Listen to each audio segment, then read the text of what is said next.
Welcome to Lighthouse Outlook, the podcast where we talk less about the markets and more about what matters to the people navigating them.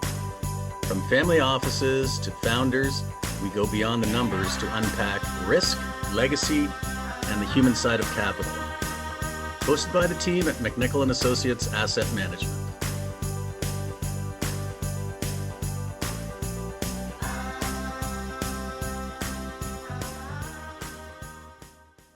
The reason why we really like music royalties as an asset is that fundamentally there is no correlation. The correlation of the streaming numbers for artist ABC is not tied to the stock market, to credit spreads, to the risk-free rate. It's a completely independent activity profile that we can capitalize on. Okay, well, welcome everyone. This is our regular podcast, and we've spoken to Michael Baker in the past, but we're really happy to have you here, Michael, and learn more about your side of alternative assets, which even that title, people sort of tune out going, "The alternative? Okay, that's not for me." But we really need to get people to understand better what we're doing in the alternative space and your specialization amongst many within your firm, but the one that we're going to focus on today is music royalties. So maybe we'll just start with that, and maybe you just introduce yourself and just give us a little bit of background of who you are. Sure. And thanks so much for having me. I'm excited to be back. I think it'll be a pretty interesting topic for some of your listeners that haven't heard from us in the past. And, I kind of joke with people all the time, for every bit as boring as the return profile can get here, the underlying assets are certainly interesting to talk about. Happy to be back. So yeah, as you mentioned, my name is Michael Baker. I'm one of the principals at ICM Asset Management, which is an alternative investment firm. Again, to your point, kind of a buzzword topic, but alternatives meaning anything that's not traditional publicly traded stocks, bonds, or cash. And so we're an alternatives firm that manages capital on behalf of wealth management practices, family offices, and institutional investors, and have been doing that for the last 20 years or so. Great. Were you always drawn to the business side of alternatives, or any part of the creative side get you at all interested? Sure. Well, yeah, there's always a notion of wanting to have interest in what you're doing. And I think that there's, I would probably best define our firm as interested in doing anything that is slightly differentiated or something that would require us to roll up our sleeves and add some level of active management to what we're touching. So we're not going to be the largest firm on the street, meaning we can't always compete in the most commoditized asset classes out there, but certainly something that we pride ourselves on is spotting trends in investment landscape and launching and managing product to give our clients exposure to something that would be considered maybe differentiated relative to what you can get from somebody else. Okay. No, that sounds like a lot like us too, except for the product side. Do you have a personal connection to music, like a favorite artist or an era or a memory that's shaped your appreciation for it? Well, both myself and many other members of my team, I would say, are big music fans. I listen to actually all types of music. Some of my favorite artists would be going back to kind of the punk era of the 90s when I grew up. So the Blink-182 type era, but even more iconic than that, U2, Coldplay, kind of some of these more classic rock into the 90s and 2000s would be kind of my sweet spot for music. But I really listen to everything across genres. I listen to rock, I listen to rap, I listen to country. I actually live out in Calgary, so it'd be criminal if I didn't. But yeah, certainly music is part of the DNA of myself and many other members of my firm. Do you have music playing around the office, or do you try to keep things corporate that way? We do have some music playing around the office. Yeah, we actually have a record player set up on right in the front when you walk in that typically cycles through albums, many of which we would be owners of. So that's pretty cool for clients and business partners of us to see. Trying to picture that, like vinyl, like a record player, really? Yeah, vinyl. Yeah. Huh. Yeah. Okay. And how'd you first learn about music royalties as an asset class? That's a pretty broad question, but I mean, I'm not sure that we necessarily discovered anything, because you have to remember that this entire ecosystem exists, right? So when we talk about our platform, we're paid in the exact same way that any other artist or creator would be paid in. So we're effectively tapping into some existing infrastructure.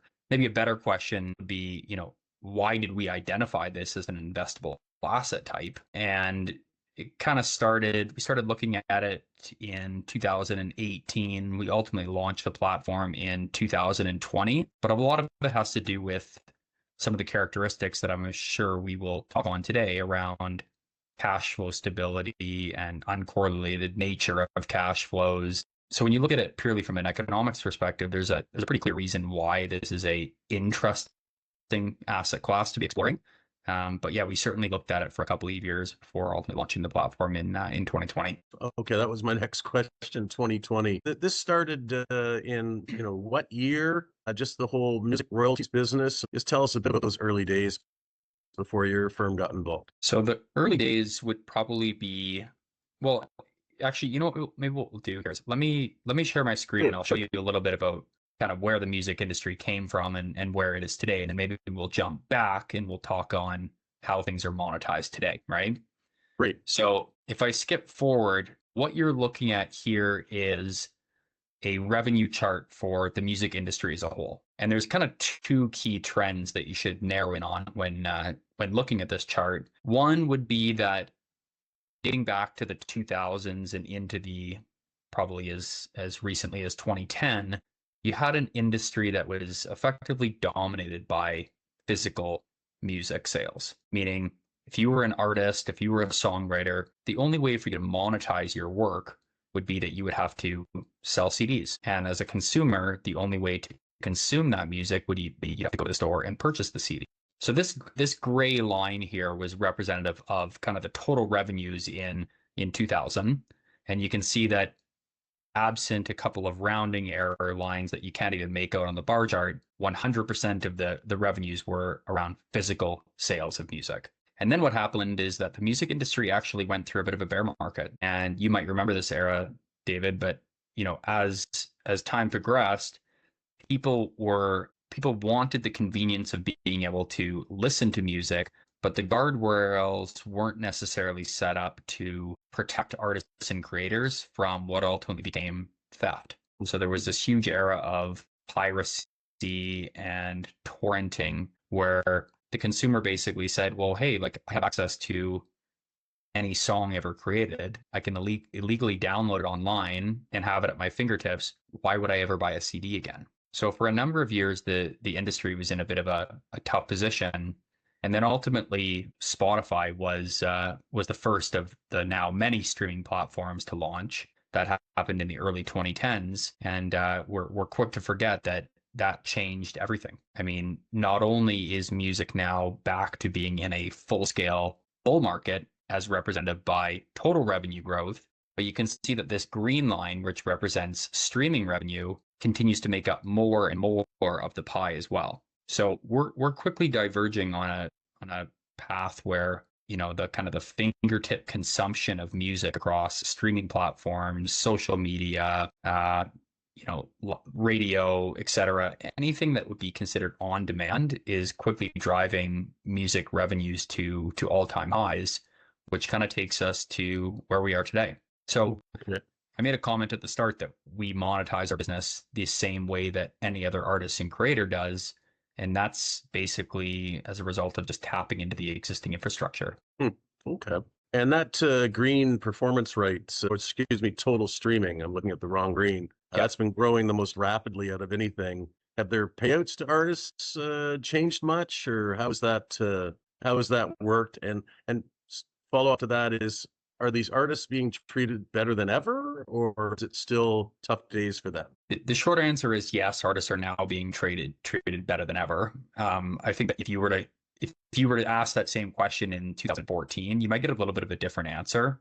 And I think that maybe that was some resistance on the part of the artist to kind of change the existing business model. I think they were kind of seeing, well, my things are being stolen from me. My work is being stolen from me by the torrenting and the illegal downloading. And the model, it wasn't clear that the streaming model was going to be to the benefit of the artists and creators. the way that it is now. So let's get back and I'll give you a bit of a overview on kind of how this industry works. And of course, I'm going to try to simplify this as much as I can, but there's basically two sides of this value chain. You have the owners of the rights, which would be defined as artists, creators, financial owners of the assets, such as ourselves. And then you have the platforms. And the platforms are what generate the revenue that benefit the rights holders. So a very dumbed down way to think about how these two ecosystems coexist is that for every dollar that's generated by the platforms, so think about the $12 a month that you might pay for a Spotify subscription or an Apple subscription or a Amazon Music subscription, for every 10 or for every dollar you pay into that ecosystem, the platforms themselves will keep about 30% and flow 70% of it down to the underlying value chain. So the fundamental principle of why this is an investable asset class now is that there are laws, and the laws state that music has to be licensed, right? So consuming music illegally is exactly that. It's illegal. Consuming music properly requires revenue, right? So it's a paid service, whether that be ad-supported revenue, whether that be subscription service revenue, or tangent revenue that comes from sync licensing with video games or connected fitness platforms like Peloton or social media platforms like TikTok or Facebook or you name it, right? If you're hearing music, whoever owns that underlying intellectual property is being paid a royalty for its use. So what that means is that you've got all these different artists, creators, songwriters that all own what are called catalogs. Catalog is effectively a fancy term for a collection of underlying songs. They would all own these catalogs that would be potential acquisition targets for us. Okay. Well, then let's just before we get into who the artists are that you're working with and so forth, just maybe jump to the slide that just shows how this works financially, what the payout is, and what investors should expect. And just to be clear, are you asking about the chart that kind of mechanically walks through the payment flows, or is it more just what the end user, the end investor will hopefully see? Okay, great. Is this what you're talking about here? Yeah, and then you can just update everybody for 2025. Sure. Yeah, I mean, the return profile of the assets that we're acquiring are largely dictated on the multiple that you pay to acquire them, right? So maybe even before we talk about return profile, it would be helpful to kind of give your listeners a little bit of an overview on kind of how we look at these assets from a financial point of view. Okay. And while there's really no rhyme or reason between any of these different catalog acquisitions that we've done, you can see by our kind of sample list of artists that we've acquired, the only commonality between these acquisitions is that they look reasonably similar from a cash flow point of view. And what I mean by that is that our fund targets catalogs that would be considered older in nature, and to us, older means more predictable.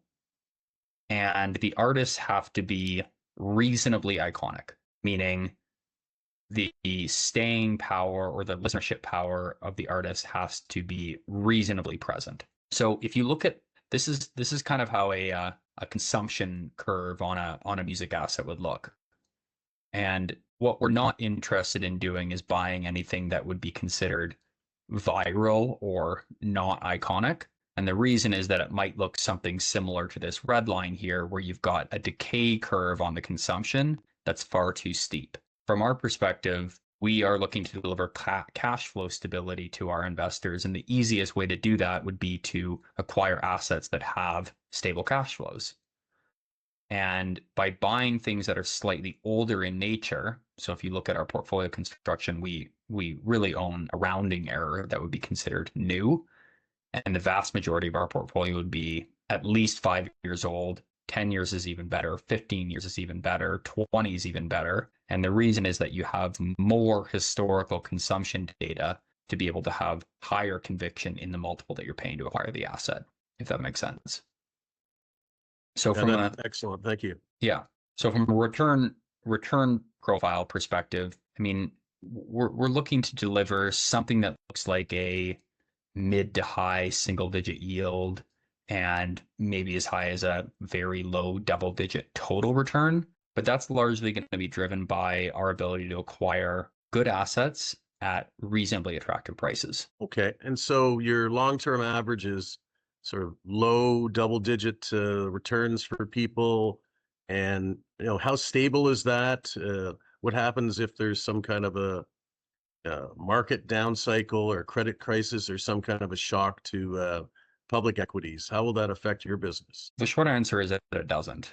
And I think this is a really interesting topic to dive into because in many cases, you've got the alternative investment space that is targeting and acquiring assets that are reasonably correlated to the overall business cycle or the overall economy or the credit markets or the risk-free rate, right? And I find that an interesting paradox because you've got, a publicly traded and a privately traded peer for both the assets, if that makes sense, right? So, if you look at real estate or infrastructure, right, like you might have instances where private vehicles offer lower correlation, but the underlying assets themselves still might have reasonable correlation to something like a business cycle, right?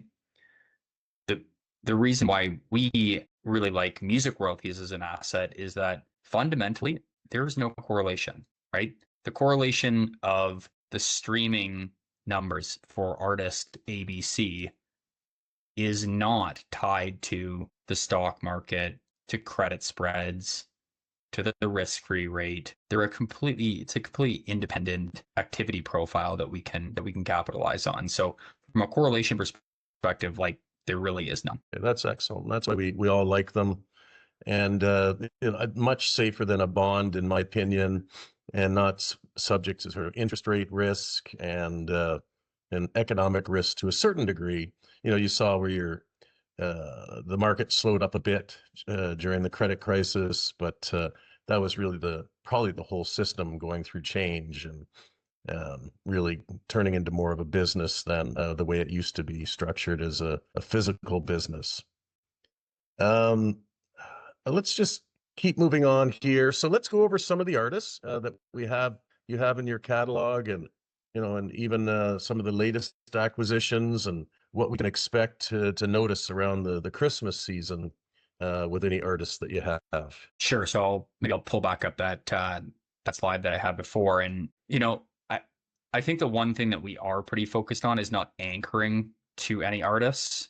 So we show something like this purely to show that we want to provide diversification, right?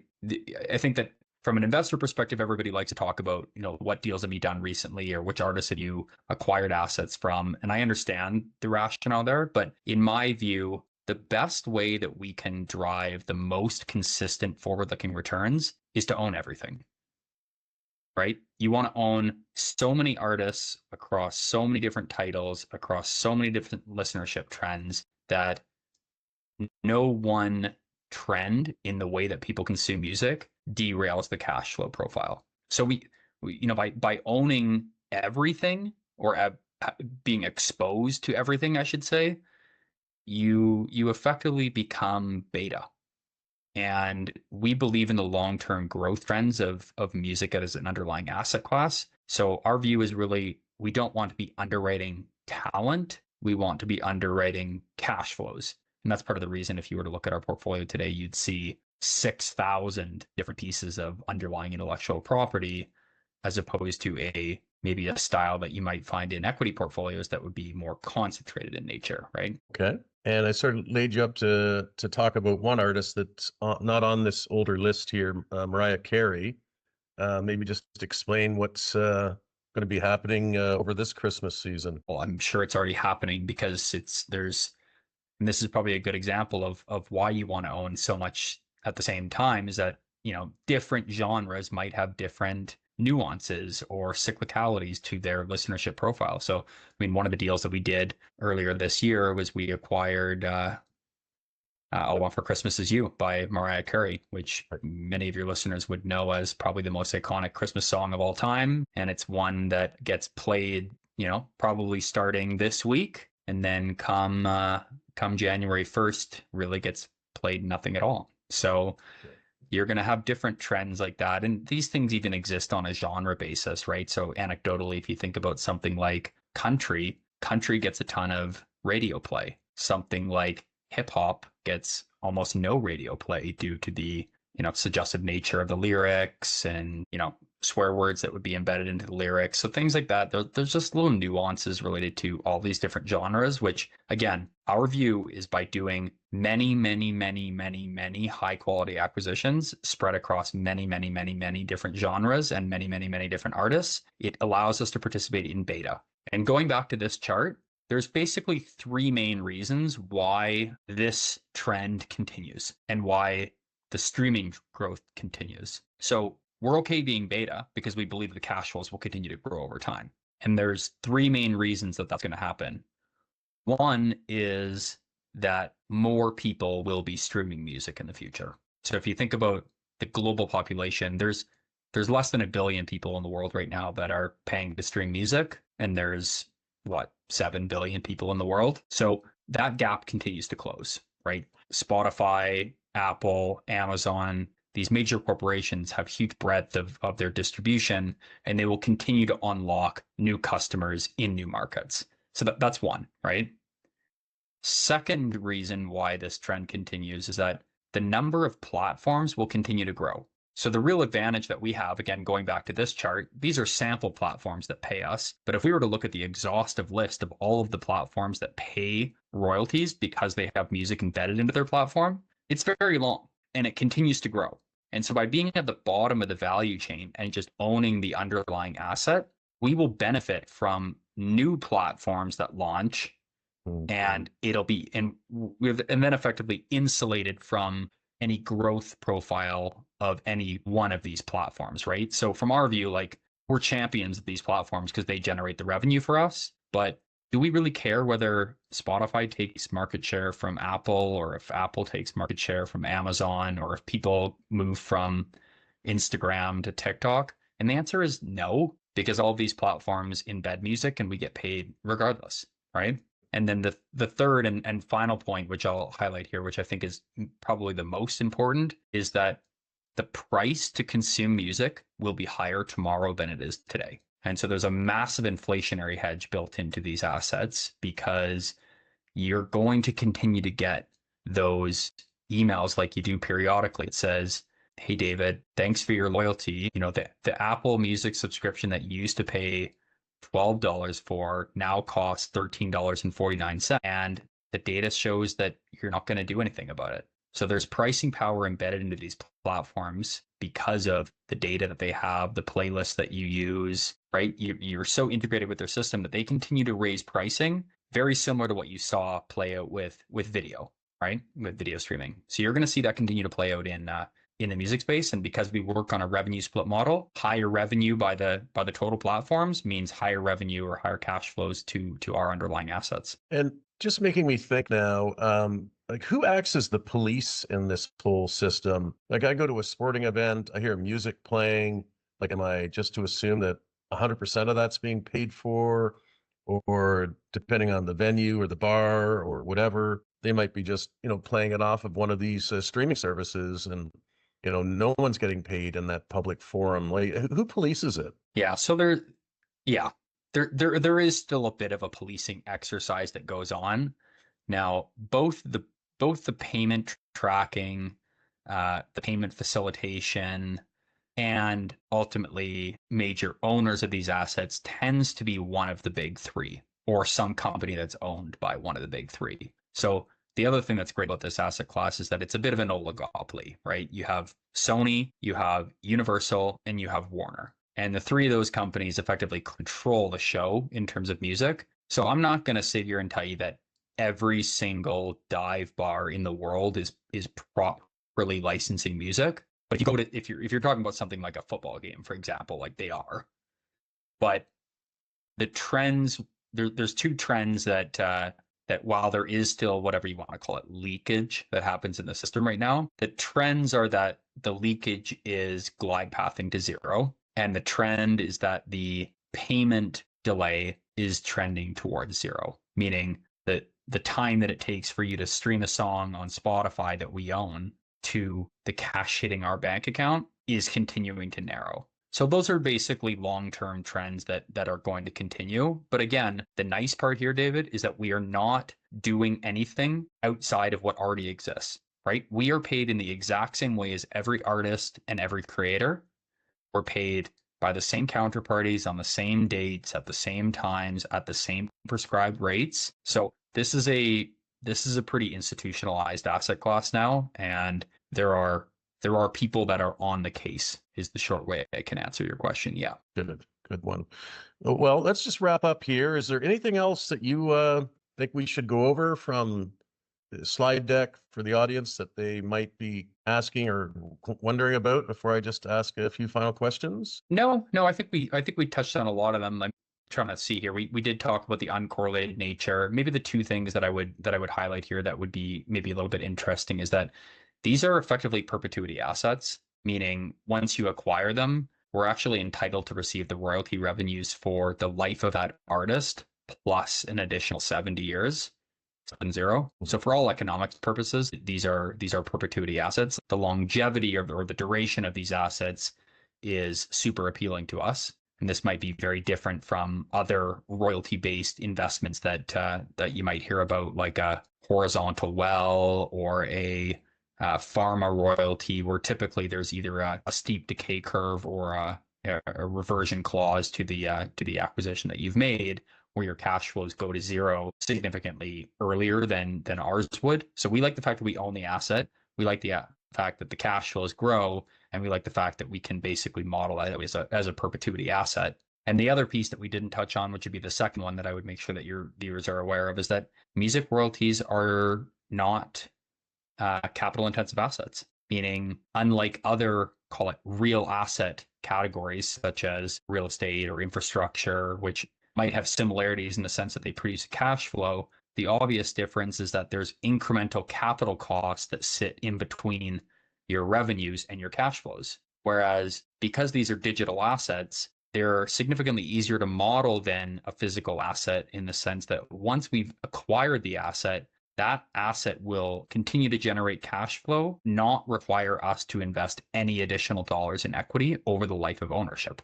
Right? So you effectively own an asset where your revenues equal your cash flow. That's excellent. Well, I'm really pleased with it. So just finishing up with maybe quick fire wrap up questions what you can maybe tell us about yourself, just to summarize. So favorite concert you ever been to? Oh, I mean, you're going to make me repeat the answer I already gave you, but yeah, Coldplay is my all-time favorite artist. So I've been to Coldplay a couple of times. I think they're pretty, one of the things that I really like about Coldplay is that every genre, or every, I should say, age demographic tends to be there. I mean, if you go to a Coldplay concert, you find that there's 18-year-olds that know all the lyrics of the new works, and you've got 60-year-olds that are singing along with some of their original albums. Artists like Coldplay, artists like U2, I mean, you have to just respect the longevity that they've had across decades and decades of producing music. Coldplay, and I would see them again 10 more times if I could. And maybe the same answer, but one artist you'd love to meet. Sure, I'll go with same answer. Yeah, same answer. Okay, Chris Martin. Yeah. And this one probably isn't fair because you've answered it that you'd want to own just about every streaming song in that sort of that bandwidth that you talked about. But if there's one royalty to one song that you'd like to own that perhaps the fund does not own yet, what would that be? Well, I think we would like to continue to move into different genres. So we've got a pretty good representation across like the major genres.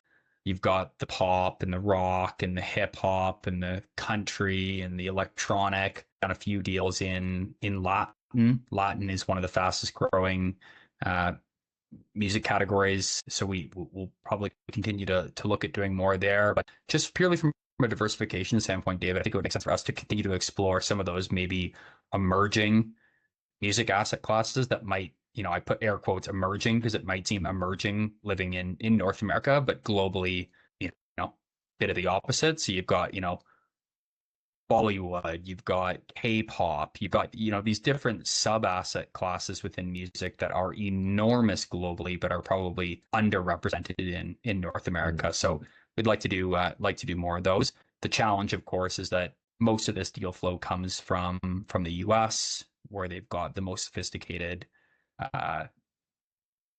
legal entertainment law firms, business managers, labels are typically situated in Nashville, LA, or New York, which is where most of our deal flow comes from.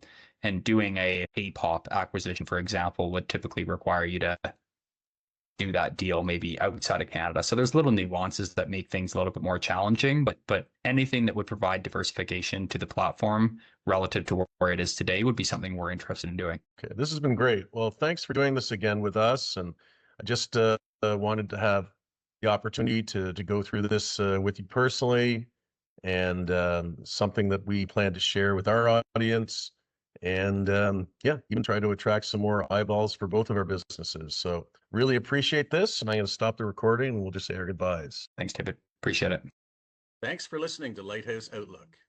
If this conversation sparked a new perspective, share it with someone who thinks differently. Subscribe for fresh episodes every 2 weeks, and visit mcnichollasset.com to learn more.